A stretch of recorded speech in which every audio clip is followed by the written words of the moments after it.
Well, good morning. It's so great to be here. I'm sorry we took up like the whole back half of the room. It's a big group, but we're excited. I'm not even going to use these. Let me put them over here.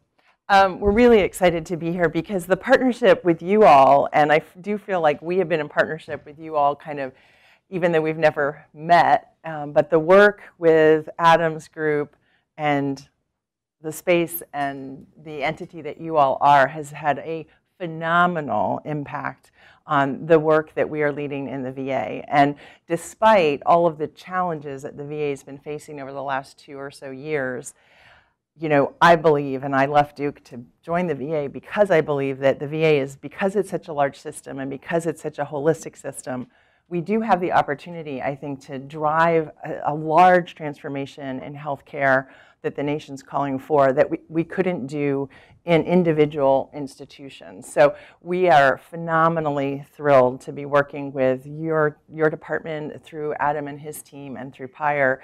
And it's just at a new level as of last week. So we're excited to be talking to you. I'm going to watch my time. I'm going to try to speak for 30 minutes, which is a lot, I know, at the early morning hours, so please keep getting coffee. And then we'll have some time for discussion is the plan. So, and I know I am speaking to like-minded people when I'm speaking to family and community medicine folks, obviously. So none of this is going to be surprising to you, but I want to contextualize what our office is charged with. Our office is called the Office of Patient-Centered Care and Cultural Transformation, and we really were stood up within the VA a couple of years ago to drive a real paradigm shift in healthcare. So I want to give it that big context, and again, I know we're very like-minded in these ways, which is wonderful. You know, the essential meltdown of healthcare in our nation is no surprise to any of us. I think we're now 37th in life expectancy globally, and of course we spend far more on healthcare than any other nation in the world. And you know, it's not sustainable, and we know that. And everyone's calling for a change, and yet, how do we really fundamentally shift what we're doing? It's interesting, in my opinion, the last bullet, current healthcare model doesn't really work, largely because, not because we are not good at what we do or anything like that, but largely because the system itself is actually not optimally designed to support people in changing their behaviors and taking responsibility for their health and their life. It's just not. So I want to give some context for that. It helps, I think, to go, well, how did we get where we are? And if you think about our earlier concepts of health and disease, big transformation in the early 1900s, actually late 1800s, when we had scientific discoveries like germ theory. And we went, oh, wow, look at that. That is so cool. Microbe causes disease. All we have to do is have the anti, fill in the blank, microbial, psychotic, you know, hypertensive, and we will, you know, avert the disease. So that was our construct of how disease happened, very reductionistic, single cause creates disease. Therefore, if we can create a single anti, fill in the blank, we'll get the remedies. And even when I was in med school, which I like to think wasn't that long ago, but we're getting up there, you know, I really believed that if we just did enough scientific discoveries of the underlying causes of disease, we could create the cures, and there we go. Obviously, the understanding of health and disease has advanced, the science has advanced, we understand complexity theory and adaptive systems, we understand systems biology, we know that these are not usually single factor issues, but really fundamentally and I'm making gross generalizations about healthcare in America, so obviously there are places where this is done better, and family medicine is certainly one of them, community health. But fundamentally, if you look at the dominant paradigm in this nation, you know, here we are. This is a slide of Dr. Snyderman's, a mentor of mine from Duke. I'm using with his permission. But he's like, fundamentally, we go along, the disease burden increases over time, and you get to some place where a person has a symptom, a problem, a condition, and that's usually what brings them in. That's usually where we intervene. And of course, it's interdependent of increasing cost and decreased ability to reverse that disease. And the system we've got is fundamentally designed based on that paradigm. I like to look at heart disease. I'm an OBGYN, so I like talking about tubules when I came in. I was like, oh, I feel so at home. But anyway, it's a little dangerous for the OB/GYN to be talking about heart disease, but you guys know this, right? This is all clear that heart disease, #1 killer in America. Here's what we do. We do a lot of it. You know, this is '06, so I know we're doing more of it than this data, but lots of angioplasties, lots of bypasses, lots of money, not a lot of impact. Right? Angioplasties and stents in stable patients who are 95% of the people who are receiving them do not prolong life, do not prevent heart attacks, right? Bypass surgery prevents heart disease. They think maybe prolongs life in perhaps 3% of people who have their chest cracked. So this is not even succeeding. It's costing a lot, but it's not even succeeding. And again, preaching to the choir, we know that changing lifestyle could prevent at least 90% of heart disease. But here's the kicker, right? Our system is designed to do the top part, not the bottom part. It's how, you know, that's what we're doing. So how do we change it? How do we drive a real shift in that paradigm? It comes back to this. And fundamentally, I think the advancement of clinical medicine is really dealing with how do we understand the risks earlier? How do we develop interventions earlier? It's kind of that top part of this graph. And I think those are the advances that are happening in clinical medicine. The pieces on the bottom, personal engagement, personalized health planning, and self-care, fundamentally, our system is still not designed optimally to support people in that. So what we've learned is an understanding that baseline risks and environmental risks develop earlier, and we need to develop clinical interventions that address that. But we also have learned in the language we're playing with, and your feedback around this language is good, that there's critical importance, and again, of human care. And what I mean by that is, and again, you guys understand this, but the system isn't designed for this, that people are not their diseases, right?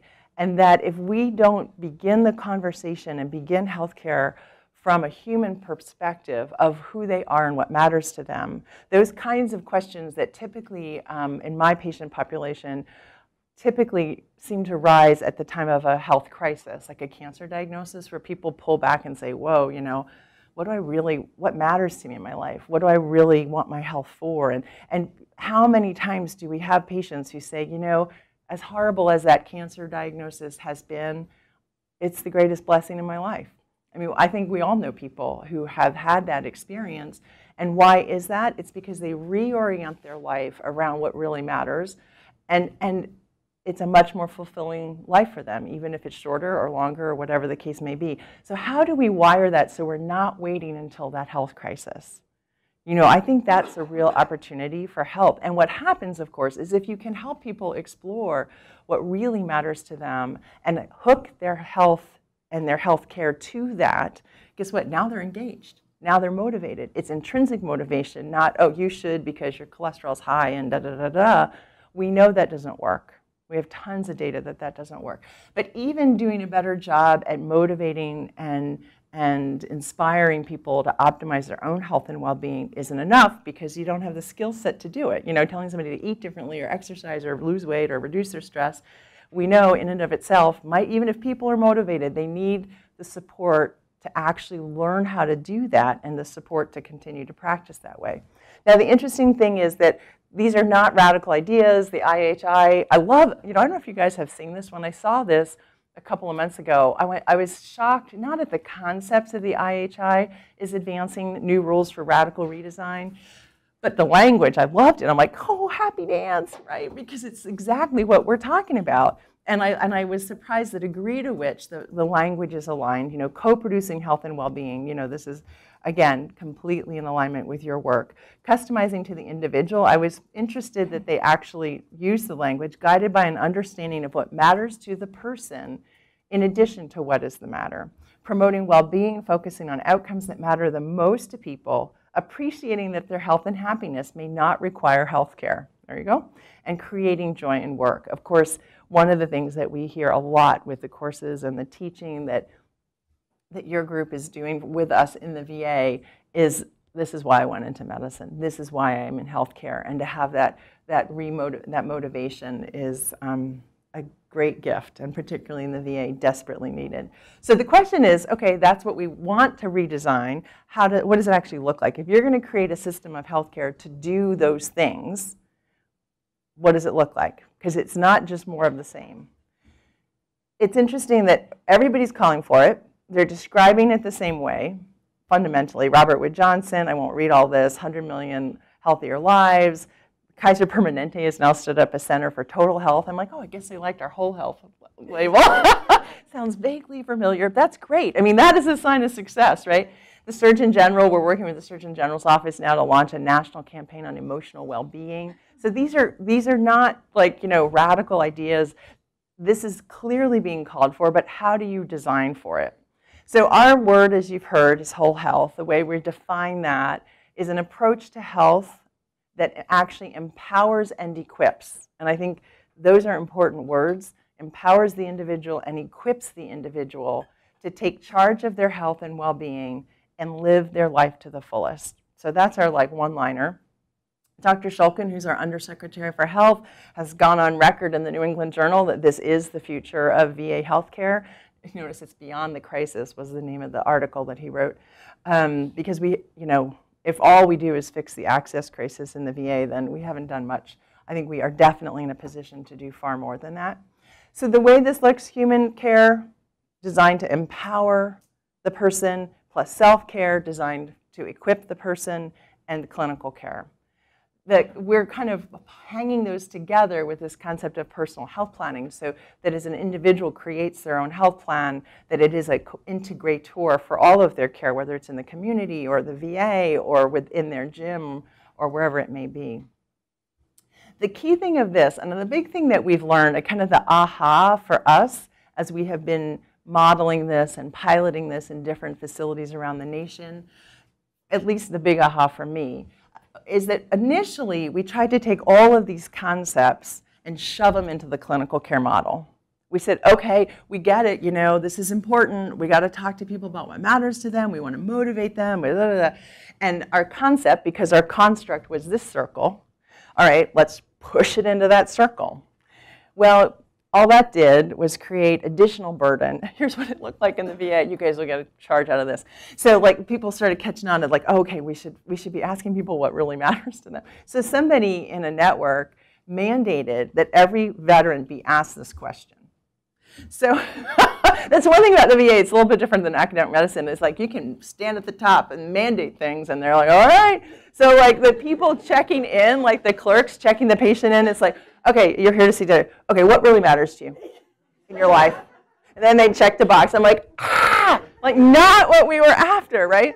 So we went, okay, let's take a breath. Okay, and what would be the optimal way to do this, right? So we're pulling it, we want this aligned. It's not that the conversation shouldn't happen here, but if the whole conversation is supposed to start and finish in a 10-minute visit when somebody's there for, their blood pressure or whatever, give up the hope. I mean, it's crazy. We've just added burden, right? So what we have come to realize over time is that, and with the work of this team, we created a 9-week course, and David Rickner, who's in the back, was really the mastermind of this, where we're training peers to actually guide and lead a 9-week curriculum, if you will, totally focused on helping people discover the meaning in their life, their aspiration, their purpose, what they want their health for, and look at the different areas of self-care around that circle of health and well-being that we use.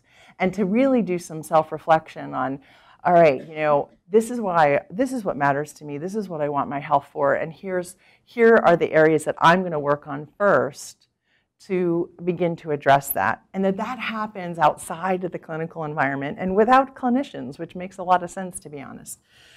But that, again, so if that is successful in accomplishing what we want, and it looks like this is, based on our early assessment, then people are now they're it's like that virtual wake-up call. Yeah, that's what I want my life and health for. Okay, awesome. Now how do I take it on now? And it's not about lowering my cholesterol or reducing my risk for X, Y, or Z. It's about living my fullest life in ways that matter to me.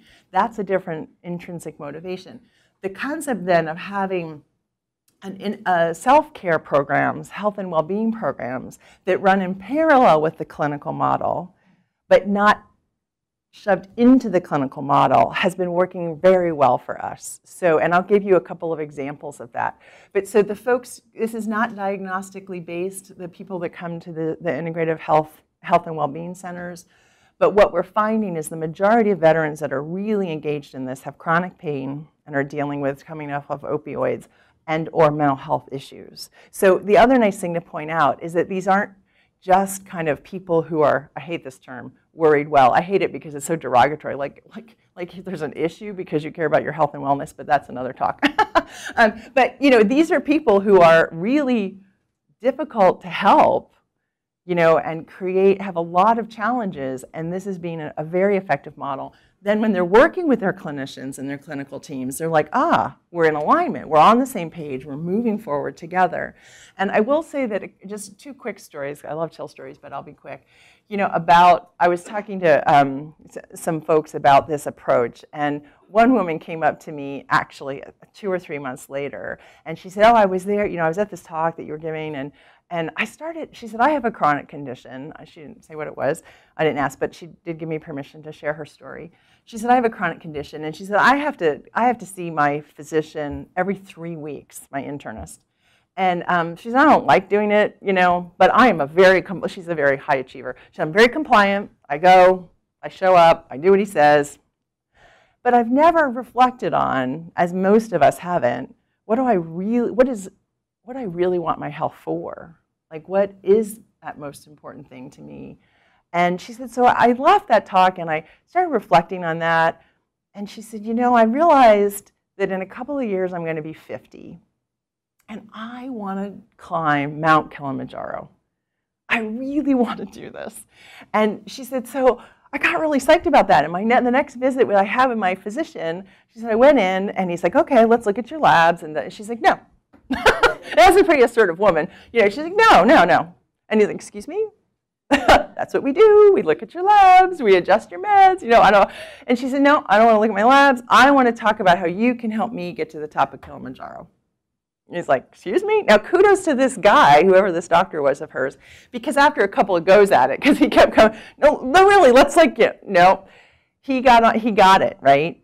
And she said, that was when I saw her then. She said, that was a couple of months ago. She said, I cannot wait to go to my doctor's appointments. I love seeing this guy. She said, let me tell you something else. And she's like this. She said, he has told me for years that stress plays a role in my condition. She's like, and for years he's told me to do some stress reduction or meditation or something. She said, and I told him I am a doer. I don't have time for that kind of thing. She said, guess what I do now? She said, I meditate 1 hour a day. And, you know, and why is that? You know, it's not because she wants her labs to be better. It's because she wants to get to the top of Mount Kilimanjaro, and she is jazzed about that. I saw her like 2 years later, and she did it, and she is so jazzed and so happy. And it's a good illustration, I think, of the shift that happens. And part of what I like about that, same physician, same patient, even the same system, but the shift happens, you know. And the one other story I'll tell real quickly, because I like, this is her story is chronic condition, over time, outpatient. Another person came up to me and said, she was I was meeting with this woman, and she said, 3 weeks ago, I was on a respirator in intensive care. And I looked at her going, I'm like, are you kidding me? And she had complications from treatment from breast cancer. And she said, I was lying in that ICU bed on a respirator, and nobody on my healthcare team understood anything about me. And she said, I am extraordinarily type A. I live, this is what she said, literally, I remember it. She said, I live for my work. And nobody on that team knew that about me. And they're taking this like a gentle, approach. She said, I want like a kick-ass, I want the hardest, most aggressive path they can create for me to get me off this respirator and back to work. And she said, she said, I finally was able to communicate that to, it was one of the therapists. And she said, they got it. And they got on the same page, and here I am. And then she said, and the woman next to me, in the bed next to me, was an older Indian woman. And she said what she wanted, she loved to cook and eat with her family. And the clinical team didn't know that. But she said every day the family brought in Indian food. she couldn't eat it, she was on a respirator, but Indian food that she could smell and see and remember, like the joy of that in her life. And then she says, you can tell she's pretty type A. She goes, she got better faster than me. Like, okay, not too type A there. So these are the kinds of stories that I think illustrate the point. So in my opinion, the future, I think the future is we're going to go from a healthcare system to a whole health system that has these different components. And as I referenced in the VA, what we have piloted is this pathway that followed by the well-being centers, followed by integrative clinical care, like-minded clinical care, so it's all one whole system. You've probably seen this circle. I think Dave Rakel said, I look in the mirror and I see that circle in my eyes now. Oh, that's really funny. But I thought, oh, it's really funny. But the human care really starts with the person, right? The self-care, all the areas around the green, plus clinical care in the community in which someone lives creates their whole health. Don't worry about the details, but I thought it'd be helpful to give you a sense of like this kind of core program.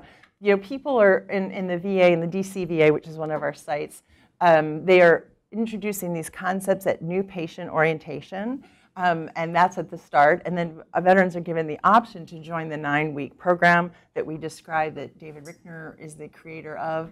And from that, people then begin to have their personal health plan. They go into the program at Little Rock, Arkansas, was designed specifically for patients with chronic pain, and it's very parallel to this. The physician there said that what he had to learn was to get out of the way.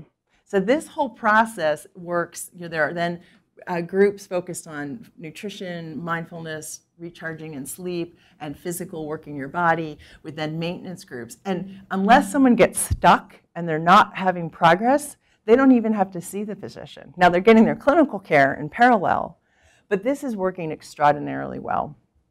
Just to give you a few data points, this is some of the early DC data. We're seeing improvement in physical and mental health systems, decreased medication use, and obviously the veterans are loving this. I mean, it's very moving to visit these sites. You just have to listen and see, and you're sold. This is the Iowa City program, which is predominantly nutritionally based, and you can see not only who's referred to them, who the patients they're seeing, but at 12 months now, decreased medication use, decreased BMI, and a lot of improvement in biomarkers, including a significant drop in homocysteine, and you can see the rest. This is the Atlanta program. Again, very similar. Fabulous results with less pain interference, pain catastrophizing, and less depression. And of course, it's financially viable when you do this. So your team has worked unbelievably hard. If you're wondering why you never see these guys, they not only have created with us, but deliver for the VA a whole array of programs, and it is incredibly important and significant. And I sometimes get a little pushback. Well, why'd you outsource that, right? Well, the fact of the matter is your team and the PIRE team have expertise that while we are now developing that internally, and hopefully we will have that internally and a faculty internally eventually, because that's the only way it's going to be sustainable, we wanted to work with the best in the nation, and that's you guys. And it has been a phenomenal experience of partnership and also producing and delivering phenomenal experiences for our employees. It's really quite amazing, actually. So here's where we are, and I'm actually going to finish on time, which is amazing. As a whole health system, this past year, we funded 7 specific design sites around. We've done a lot of other grant work and a lot of other innovation. But once we said, we need these 3 elements, we got to model that. So we selected 47 health systems, applied for that. So there's a lot of interest in that. Between last year and this year, 70 health systems within the VA wanted to be selected for these approaches. So that tells us that it's aligning with people. It makes sense to folks. They're excited about it and passionate about it. So we only could fund 7 last year. This year, the exciting news last week, and we're all going, oh, holy, last week, Thursday last week, the network directors and in the VA We have 153 health systems, and most of them have academic affiliations, as you know. We have 1,500 points of care, so if you count outpatient clinics, et cetera. But they're organized into networks that on average have 8 health systems within a network. So the network directors, of which there are 18 of these clusters, last week decided that every one of their networks in FY18, so 1 year from now, will have one of these facilities that are modeling this approach. They also, this is where I about dropped out of my chair, having worked with these guys for a very long time. They also said, well, we should fund that ourselves. So that's over a $100 million commitment, which is like whoa, that's exciting. And then in FY19, we will have that embedded in, the plan is, I'll let you know if we're successful, to have that embedded in our ongoing budget. So that VA is very committed to this transformation nationally, and it's really very exciting. It's, the universe came in and helped us a little bit, in my opinion, because in July, President Obama signed the CARA bill, which you guys probably wouldn't be aware of, but it's a Comprehensive Addictive and Recovery Act for the VA. And it calls for 15 pilot sites to bring integrative health approaches to veterans. And we are using that as an opportunity because it totally aligns to say, again, just shoving like integrative health approaches into the clinical model isn't the way to go. This is the way to go. So those are completely aligned, and Ben Kligler joined our team. When did you join, Ben? May. We stole Ben away from Beth Israel in New York, and thank you, just in time, who knew? And so he's running that initiative, and we're really excited about that. Needless to say, we rearranged our working schedule today to say, that might impact the educational priorities and how we're going to move forward to be ready for next year. But it's very, very exciting and completely in alignment with what we've been hoping for.